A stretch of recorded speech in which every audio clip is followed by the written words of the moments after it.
YouTube channel Shri हरे नमः को like, share, subscribe करें। धन्यवाद। कल उदाहरण दिया गया था कि सिंह का गर्जन सुन करके जंगल के सभी प्राणी जो चें मचा रहे थे वो सब कहीं न कहीं भाग जाते हैं, छिप जाते हैं। रे भागो, से शेर आ रहा है, भागो कहीं छिप जाओ। ऐसे ही श्रीमद् भागवत की कथा का जहाँ गर्जन होता है वहाँ से पाप ताप सब भाग जाते हैं। कैसे? बोले कि सिंह शब्दात ब्रिका इव, जैसे सिंह के गर्जन से सियार और भेड़िया वगैरह सब भाग जाते हैं।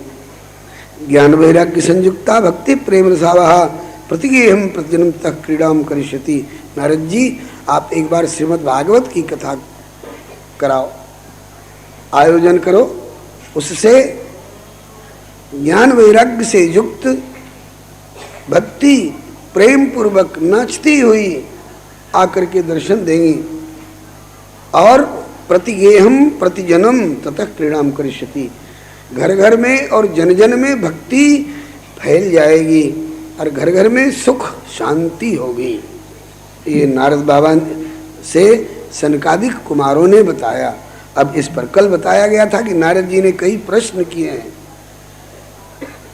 अब उन प्रश्नों को सुनिए, बड़े महत्वपूर्ण प्रश्न हैं। आपके दिल दिमाग में भी हो सकता है कि आ जाए ये बात, तो उसका उत्तर नारद जी जैसे महापुरुषों को शंका होती नहीं है, लेकिन हमारे जैसे लोग आगे जाकर शंका करेंगे तो उनको समाधान कौन देगा। इसलिए नारद जी कहते हैं कि सबकी शंका को हम अपने हृदय रूपी थाल में लेकर आपके सामने परोस रहे हैं। अगर आप इसका समाधान दे दें तो मेरे बहाने आगे वालों को भी समाधान मिलता रहेगा। इसलिए नारद जी कई प्रश्न करते हैं। एक प्रश्न, वेद वेदांत घोषैश्च गीता पाठैः प्रबोधितं भक्ति ज्ञान विरागाणां नोदतिष्ठत्तदात्रिकं यदा श्रीमद्भागवतालापात् तत्कथं बोधमेष्यति तत्कथा सुतु वेदार्थः श्लोके श्लोके पदे पदे छिन्दन्तु संशयं हीनं भवन्तो मोगदर्शनाः विलम्बो नात्र कर्तव्यः शरणागत वत्सला।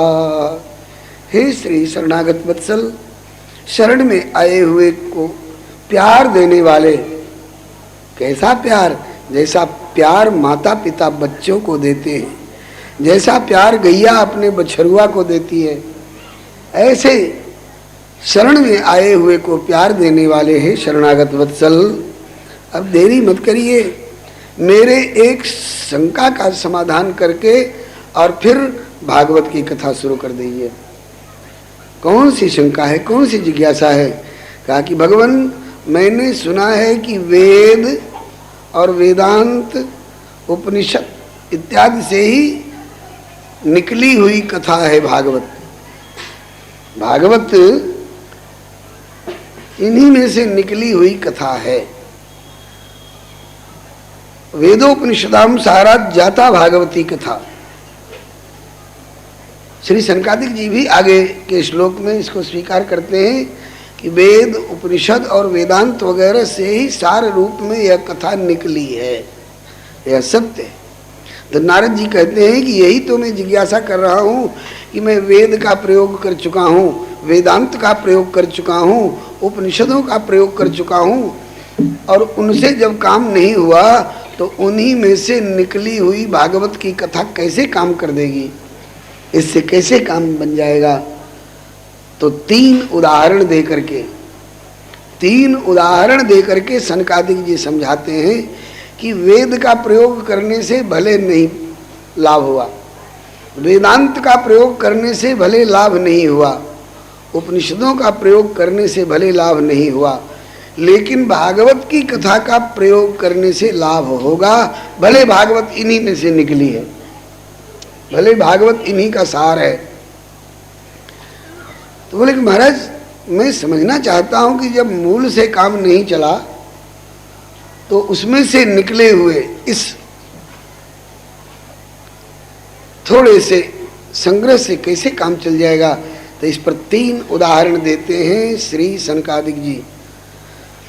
पहले तो कहते हैं कि ये ठीक है कि वेदोपनिषदाम सारात जाता भागवती कथा अत्युत्तमा तत्व भाति पृथक भूता फलाकृति। पहला उदाहरण देते हैं आमूल आग्रम रसस्तिष्ठन नास्ते न स्वाद्यते यथा स भूय सम पृथक भूता फले विश्व मनोहर। एक। दूसरा यथा दुग्धे स्थितम सर्पिर न स्वादायोपकल्पते किंतु पृथक भूतम तद्गव्यम देवानाम रसवर्धनम। हाँ, और ये दूसरा उदाहरण। तीसरा इक्षुणामपि मध्यांतम शर्करा व्याप्य तिष्ठति किंतु पृथक भूता च सा मिष्टा तथा भागवती कथा। ये 3 उदाहरण दिए संस्कृत के श्लोक में। अब इसका भाव समझिए। अगर कोई कहे कि मैंने आम का गाछ उखाड़ करके और पूरे गाछ को हमने कूटा, पीसा, छाना और पी लिया, तो उससे तो हमारी न भूख भगी, न हमको कोई बढ़िया स्वाद मिला और न संतोष हुआ। और उसी आम के गाछ में से निकले हुए आम के फल से कैसे हमको भूख भगेगी, स्वाद मिलेगा और संतोष होगा। तो कहते हैं कि यही तो बात है। कोई कहे कि हमने एक केले का पेड़ उखाड़ लिया और उसको जड़ और उसका धड़ और उसकी पत्ती सबको कूट करके, पीस करके और छान करके पीने लगे, तो ना हमको स्वाद बढ़िया आया, न संतोष हुआ और न हमारी भूख भगी। और उसी केले के पौधे में से निकले हुए घौद और उसी घौद में लगे हुए केले के खाने से हमको संतोष कैसे हो जाएगा? ऐसा किसी ने कहा है क्या? नहीं कहा। कहते हैं कि पेड़ को काट करके, कूट करके, पीस करके, छान करके पीने से न तुष्टि मिलेगी, न पुष्टि मिलेगी, न स्वाद मिलेगा, न संतोष मिलेगा। लेकिन उसी में से निकले हुए उसके फुनगी पर डंठल में लगा हुआ जो फल है, और वो भी अगर परिपक्व हो गया हो, तो भले वो फल वो पूरे वृक्ष का इतना छोटा सा अंश है, लेकिन उस आम को और उस केले के फल को खाने में तुष्टि भी मिलेगी। बहुत बढ़िया मीठा केला है यार, मन खुश हो गया, तबीयत खुश हो गई। ऐसा मीठा केला तो हम कभी खाए नहीं थे, ऐसा स्वादिष्ट आम तो हम कभी खाए नहीं थे। तबीयत खुश हो गई, तुष्टि मिली, पुष्टि मिली, ताकत भी मिलेगी और भूख भी भगेगी। इसी तरह से अब इसमें, इस उदाहरण में ये बता रहे हैं कि नारद भैया, अरे वेद, वेदांत और उपनिषद को समझो कि वो पेड़ है और उसी में से निकला हुआ फल पका हुआ वो श्रीमद् भागवत है। तो पेड़ से जो नहीं लाभ हो पाया, उसी पेड़ के से निकले हुए फल से तो लाभान्वित होते ही हैं लोग। हाँ भैया, ये तो आपने बहुत बढ़िया सुनाया, बात समझ में आ रही है। कहा कि और सुनिए, दूसरा उदाहरण दे रहे हैं। आपको मालपुआ चाहे पूड़ी छानना है।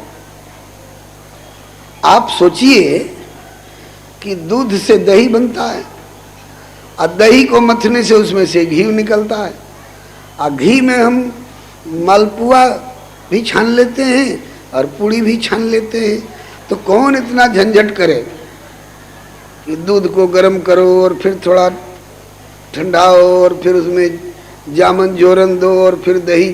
यूट्यूब चैनल श्री हरे नमः को लाइक, शेयर, सब्सक्राइब करें। धन्यवाद। जमे फिर यूं यूं यूं यूं घंटों कर, तो उसमें से मक्खन निकले, फिर उसको कढ़ाई में धर के कड़कड़ाओ और बड़बड़ा करके तब जा करके उसमें से घी निकलेगा, और तब उसमें पूड़ी छानेंगे और तब उसमें मालपुआ छानेंगे। तो कौन ये सब झंझट करे? दूधई में से सब निकलता है, दूधे में से तुम घी निकलता है ना।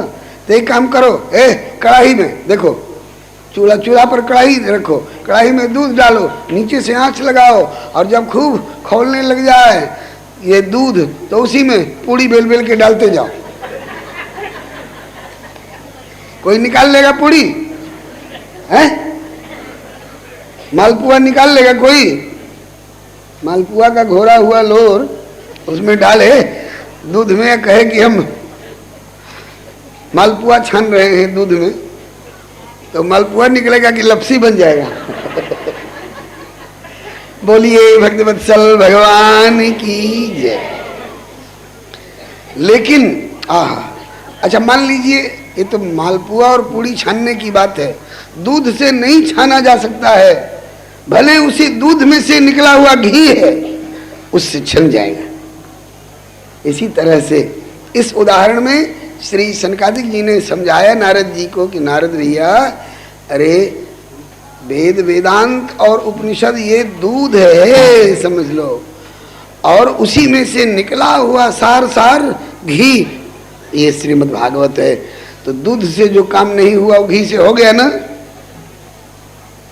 और सुनिए, मान लीजिए आपको हवन करना है, आपने गोईठा जला करके और आम की सूखी लकड़ी धर करके और उस पर हवन करना शुरू किया, घी डालिएगा तब तो अग्नि प्रज्वलित होगी, और आप सोचिए कि कौन घी निकालने का झंझट करे, दूधवे से न घी निकलता है, तो एक काम करो, दूध ही करछुल का करछुल डालो उसमें, तो बताओ वो हवन होगा कि आग बुझ जाएगी?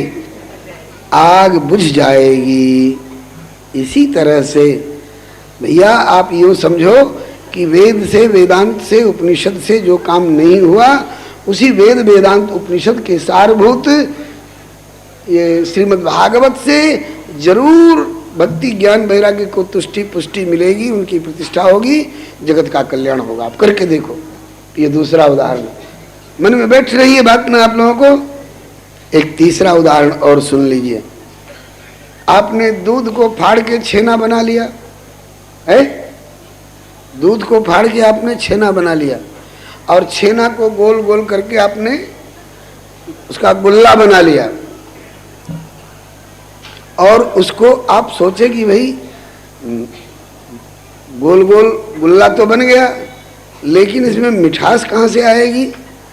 एक ने कहा कि गन्ना के खेत में ले चलो, गन्ने में से मिठास निकलती है ना, तो गन्ना के पोरे पोरे ही एक छेना का गुल्ला बांध दो। आज बांधेंगे और कल जा करके उसमें से निकाल लेंगे, तो सब उसका रस खींच करके ये छेना का गुल्ला जो है अब रसगुल्ला हो जाएगा। तो मीठा होगा? वो 10 दिन और महीना दिन भी गन्ना के डंठल से बांधे रहिए, वो मिठास नहीं आएगी उसमें। और उसी गन्ना को, उसी ऊख को जरा पेर लीजिए और उसको आग पर चढ़ा करके उस रस को परिपक्व बना लीजिए, गुड़ बनेगा, गुड़ के बाद राब बनेगा, राब के बाद उसका चीनी बन जाएगा, चीनी के बाद भी उसका वो मिश्री बन जाएगा आपकी वो प्रक्रिया अपनाने से।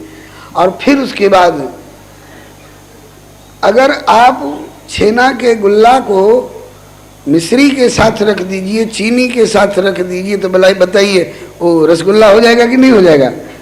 मीठा हो जाएगा, उसमें मिठास आ जाएगी।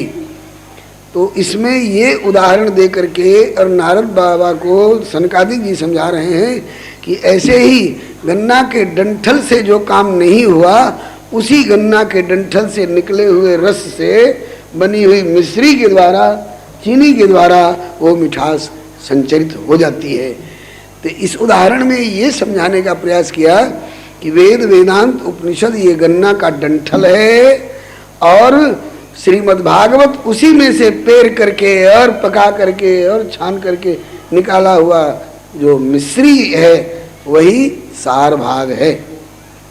तो श्रीमद् भागवत सार भाग मिश्री है समझ लीजिए, और वेद वेदांत उपनिषद ये गन्ना के डंठल हैं। बात समझ में आई? नारद जी बोले कि हाँ हाँ आपने इतना बढ़िया समझा दिया कि अब हमें कोई संदेह नहीं, मान लिया मैंने कि भागवत की कथा से भागवत की कथा से उनका कष्ट दूर होगा और उनको तुष्टि पुष्टि और प्रतिष्ठा मिलेगी। तो श्री सनकादिक जी ने आगे बताना शुरू किया। इदम भागवतम नाम पुराणम ब्रह्म संहितम। ब्रह्म संहितम मने ब्रह्म का अर्थ परमात्मा भी होता है और ब्रह्म का अर्थ वेद भी होता है। यहाँ वेद अर्थ है। इदम भागवतम नाम पुराणम ब्रह्म संहितम। ब्रह्म संहितम मने ये परमात्मा से समर्थित है और वेद से भी समर्थित है। तो वेद और परमात्मा ये अलग अलग नहीं है। वेद अपौरुषेय है, परमात्मा की ही वाणी है हम लोगों को रास्ता दिखाने के लिए। भक्ति ज्ञान विरागाणाम स्थापनाय प्रकाशितम। ये श्रीमद् भागवत की तैयारी किस लिए हुई, श्रीमद् भागवत का प्रकाशन किस लिए हुआ? बोले कि भक्ति ज्ञान विरागाणाम स्थापनाय प्रकाशितम। केवल जनों जनों के हृदय में, दिल दिमाग में भक्ति ज्ञान वैराग्य की स्थापना के लिए ही, प्रतिष्ठा के लिए ही भागवत की रचना हुई है, भागवत निकाला गया है। अब आगे बता रहे हैं, कहते हैं कि हे नारद, आप भागवत की महिमा को जानते हो, लेकिन जानते हुए भी भूल गए हो, आपका ध्यान वहां से हट गया है। वेद वेदांत सुस्नाते गीताया अपि कर्तरी परितापवती व्यासे मुह्यत्यज्ञान सागरे तदा त्वया पुरा प्रोक्तम चतुश्लोक समन्वितम तदीय वचनात् तदीय श्रवणात् सद्यो निर्बाधो बादरायण। अब इसमें एक घटी घटना का उल्लेख कर रहे हैं। हे नारद, वेद व्यास जी वेद के 4 भाग कर चुके थे, वेदांत ब्रह्म सूत्रों की रचना कर चुके थे, 17 पुराण लिख चुके थे, महाभारत जैसा दिव्य इतिहास ग्रंथ भी लिख चुके थे, जिसमें गीता जैसा रत्न भी है 18 अध्याय में। लेकिन फिर भी वेद व्यास जी को शांति नहीं मिल रही थी, उनकी आत्मा बेचैन थी। तो सोचते थे, मैंने बहुत बढ़िया बढ़िया काम किए, लेकिन अभी मेरी आत्मा को शांति क्यों नहीं मिल रही है? तो हे नारद जी, आप ही ने पहुंच करके व्यास जी को समझाया था कि व्यास जी, आपने सब कुछ गाया, सब कुछ लिखा, लेकिन आपने भगवान की और भगवान के भक्तों की और भक्ति की महिमा को अभी नहीं गाया है उतना खुल करके, इसलिए आपको शांति नहीं मिल रही है। कोई जिंदगी भर गाता रह गया हो, अरे 12 बरिस ले कुकुर जिए और 13 ले जिए सियार, बरिस 18 छतरी जीवे। अरे आगे जीवन को धिरकार, बरिस 18 छतरी जीवे। पंडित लोग भय तैयार, कोई लोटा कोई थारी लेके। आप जिंदगी भर गाते रह जाइए। श्री शंकराचार्य भगवान कहीं चले जा रहे थे, रास्ते में देखा कि एक बुढ़वा ब्राह्मण जिसके मुंह में दांत नहीं रह गए हैं, सिर। YouTube चैनल श्री हरे नमः को लाइक शेयर सब्सक्राइब करें। धन्यवाद। के और दाढ़ी मूछ के सारे केस उजले हो गए हैं और सिर भी कांप रहा है, हाथ भी कांप रहा है। तो बचपन में तो पढ़ने में मन लगा नहीं, और अब विद्वानों की विद्वत्ता देख करके उसके मन में आया कि हम भी पढ़कर विद्वान होवें। तो अब वो व्याकरण का सूत्र घोखने लगा, डुक्री करने डुक्री करने डुक्री करने डुक्री करने। और उसी रास्ते से शंकर भगवान जा रहे थे। कहा कि पंडित जी, आपके केस पक गए हैं, दांत टूट गए हैं और हाथ पैर कांप रहे हैं, गर्दन कांप रही है, आप डुक्री करने। ये सब चीज बचपन में रटने की है। बचपन में अगर रटे होते विद्यार्थी जीवन में, तो आज ये रटने की जरूरत नहीं थी। और आज अब आपका अंतिम समय आ रहा है, और अंतिम समय में आप डुक्री करने रटते रह जाओगे तो यद्यपि विद्वानों की एक वाणी को सुसंस्कृत करने के लिए एक आधार है व्याकरण, लेकिन अब व्याकरण रटोगे और उसी समय यमराज के दूत आ गए लेने के लिए, और उस समय आप रट रहे हैं डुक्री करने, तो ये डुक्री करने ये आपकी रक्षा नहीं कर सकेगा।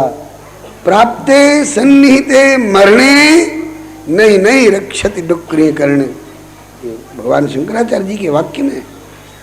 तब बुढ़वा बोला कि महात्मा जी तो हमको क्या करना चाहिए?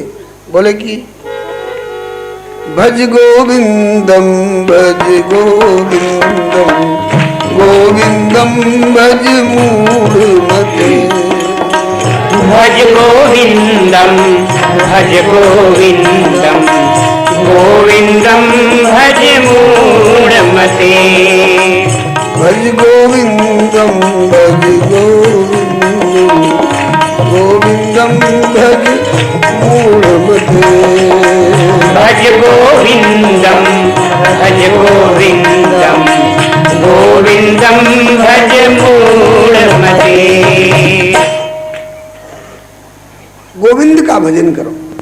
गोविंद गोविंद अगर पुकारते रहोगे तो इस गोविंद नाम के पुकारने से हे गोविंद राखु शरण अब तो जीवन हारे, गजराज की रक्षा हो गई।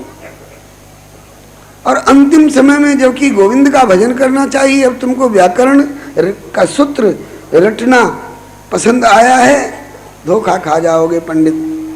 समय समय पर बात शोभा देती है। श्री हरे नमः। गया हो और उसके घर वाले रो रहे हो और उसके शरीर को अर्थी पर धर करके स्मशान की ओर ले जाया जा रहा हो, और उस समय आप ब्याह का गीत गाने लगिए। पुरई निपात पर सुतेली गौरा दे। बहुत बढ़िया प्रसंग है। तो क्या कोई पसंद करेगा? जचेगा? नहीं। उस समय कुछ नहीं, उस समय तो केवल श्री राम नाम सत्य, उस समय तो केवल श्री राम नाम सत्य, गोपाल नाम सत्य। श्री राम नाम सत्य है, गोपाल नाम सत्य है, सत्य बोले गत्य है, लेकिन कुंजी गुरु के हथ है।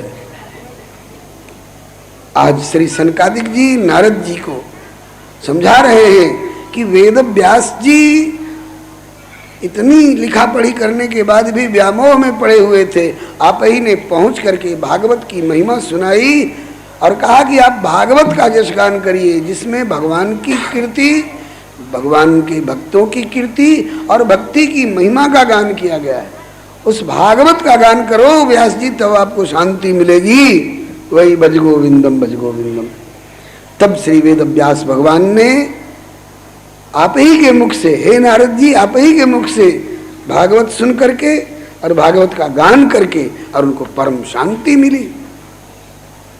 आप ही ने भागवत की महिमा को उजागर किया है और आज आप ही भागवत की महिमा को भूल रहे हो। संदेह मत करो नारद, भागवत का आयोजन करो।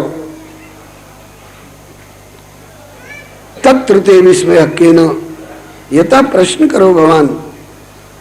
आप जैसे महापुरुष भागवत की महिमा में संदेह करके भागवत से कैसे काम चलेगा? गन्ना से काम नहीं चला तो मिश्री से कैसे काम चलेगा? दूध से मालपुआ नहीं बना सके तो घी से कैसे बना लेंगे? गाछ से पेट नहीं भरा तो उसके फल से कैसे? ऐसा सवाल क्यों कर रहे हो? अब प्रश्न करना छोड़ करके और सीधे सीधे श्रीमद् भागवत की कथा का आयोजन करो। नारद जी बहुत प्रसन्न हुए, बोले कि मुनिनाथ, अब मुझे कोई संदेह नहीं, अब मैं भागवत की कथा का आयोजन करूंगा। तो मैं श्रोता बनकर के सुनूंगा, लेकिन सुनाना आपको पड़ेगा। तो सनकादिक जी कहते हैं कि इसीलिए तो हम ब्रह्मलोक छोड़ करके आए हैं। ब्रह्मलोक छोड़कर धरती पर आने की क्या जरूरत थी? धरती पर ही नहीं, धरती पर भी भारत भूमि में आए हैं, भारत भूमि में भी बद्रिकाश्रम में आए हैं। किस लिए? बोले सत्संगार्थम समाजाता, सत्संग के लिए आए हैं, भगवत गुणगान महिमा के लिए आए हैं। लीजिए, बड़ी गजब की बात है, बड़ी गजब की बात है। ये नारद जी भी ब्रह्मा जी के पुत्र हैं, सनकादिक जी भी ब्रह्मा जी के पुत्र हैं। नारद जी भी ब्रह्मलोक में निवास करते हैं, सनकादिक जी भी ब्रह्मलोक में निवास करते हैं। चाहते तो वहीं बैठ के सत्संग कर लेते और भागवत की महिमा गा लेते और सुन लेते, लेकिन कहा कि ना, अकेले में छिप करके अगर ये हम आयोजन करेंगे तो मैं और तुम यही दो ही लाभान्वित हो सकेंगे। इसलिए ऐसी जगह पर कथा हो कि तुम कहो हम सुने अथवा हम कहें आप सुनो, और वहां और जो आ जाएं उनको भी लाभ हो जाए। अपना पेट भर लेना तो सब जानते हैं, इसलिए ऐसी जगह पर कथा हो जहां सब तरह के लोग लाभ ले सकें। अगर चाहते तो ब्रह्मलोक में भी कथा हो सकती थी, वहीं के निवासी थे, लेकिन नहीं, धरती पर आकर के ये प्रसंग लागू हुआ। धरती में भी बद्रिकाश्रम में नहीं, सलाह तो बद्रिकाश्रम में खड़े खड़े हुई, लेकिन बोले कि थोड़ा और नीचे उतरो। बद्रिकाश्रम तक आने में तो लोग बर्फ के मारे कांप जाएंगे, सब लोग बद्री नारायण तक नहीं पहुंच पाते हैं। अब तो बस और कार की यात्रा के लिए सड़क बन गई, पहले पैदल यात्रा करनी पड़ती थी, और पैदल यात्रा में भी सबसे मिलजुल के जाते थे लोग कि बद्री नारायण के यात्रा करे जा तनी का जने लौट के आयब कि ना तनी मिलजुल नहीं जा। चाहते तो वहीं बद्री नारायण में कर लेते कथा, लेकिन कहा कि नहीं, और थोड़ा नीचे उतरो। कहाँ? हरिद्वार में कथा होगी। इससे क्या होगा? बोले हिमालय की ऊंचाई वाले चाहेंगे तो वो भी थोड़े खिसक आवेंगे, और समतल धरती वाले चाहेंगे तो ये भी जरा खिसक आएंगे। तो ऊंचाई वाले और समतल वाले दोनों लाभ ले सकें, इसके लिए हरिद्वार में कथा का आयोजन हुआ। और अब उस घटना की चर्चा हम लोग श्री प्रभु कृपा से कल करेंगे। आज की कथा यही विश्राम ले रही है। वही कहावत, थोड़े थोड़े खाई न मरी न मोटाई। थोड़ी थोड़ी खुराक जितनी रुचे पचे, लेते चलिए। लेते जाना जी हरि का नाम थोड़ा थोड़ा, लेते जाना जी हरि का नाम थोड़ा थोड़ा, लेते जाना जी हरि का नाम थोड़ा थोड़ा, लेते जाना जी हरि का नाम थोड़ा थोड़ा। सीताराम सीताराम सीता। यूट्यूब चैनल श्री हरे नमः को लाइक शेयर सब्सक्राइब करें। धन्यवाद।